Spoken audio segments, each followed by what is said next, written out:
Adapun judul khutbah pada kesempatan yang berbahagia ini, 3 nasihat Rasulullah sallallahu alaihi wasallam. Kaum muslimin yang berbahagia, suatu ketika Rasulullah sallallahu alaihi wasallam memberikan nasihat kepada 2 orang sahabatnya. Yang pertama Muaz bin Jabal, yang kedua Abu Dzar Al-Ghifari. Tentunya nasihat ini nasihat bagi kita sebagai umat Nabi Muhammad sallallahu alaihi wasallam dalam menjalani kehidupan yang sementara ini. Apa 3 nasihat Rasulullah sallallahu alaihi wasallam kepada sahabatnya yang tentunya menjadi nasihat bagi kita? Yang pertama, ittaqillah haitsu ma kunta. Bertakwalah kamu kepada Allah. Takutlah kamu kepada Allah dimanapun kita berada.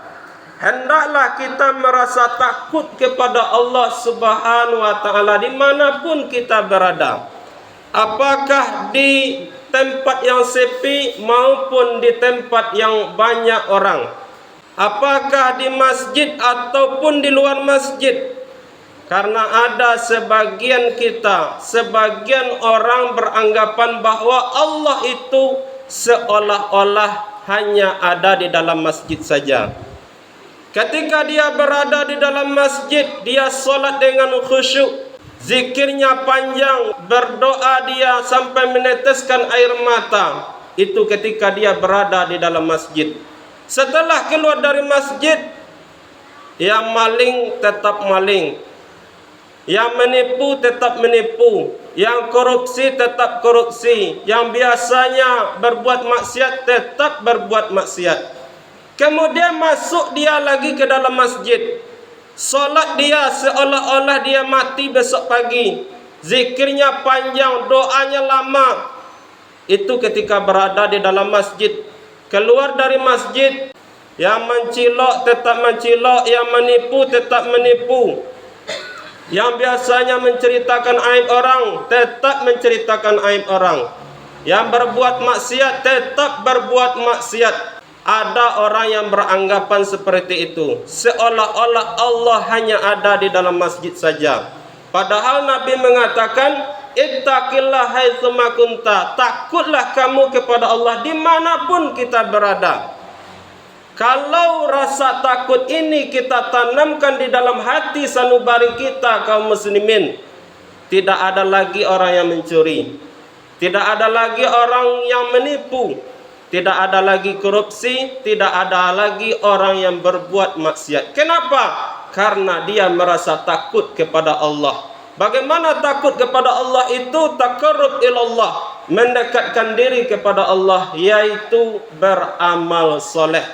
Yang kedua, wa atbi'is sayyi'atal hasanata tamhuha. Ikutilah keburukan itu dengan kebaikan, niscaya kebaikan itu akan menghapus dosa-dosa yang pernah kita lakukan. Artinya apa kaum muslimin? Apabila kita melakukan dosa, maka cepat-cepat kita bertobat kepada Allah. Karena Nabi mengatakan bahwa manusia itu tidak luput daripada dosa dan kesalahan.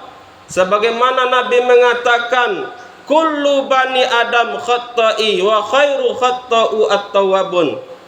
Setiap anak cucu Adam itu berdosa, bersalah. Sebaik-baik orang yang bersalah, sebaik-baik orang-orang yang melakukan dosa, mau bertobat kepada Allah subhanahu wa ta'ala. Kenapa kita dianjurkan bertobat kepada Allah? Karena ajal tidak ada yang tahu. Di malam hari masih bisa bercerita dengan anak, istri, dengan kawan-kawan kita. Ternyata di pagi harinya diumumkan oleh orang lain, inna lillah wa inna ilaihi raji'un.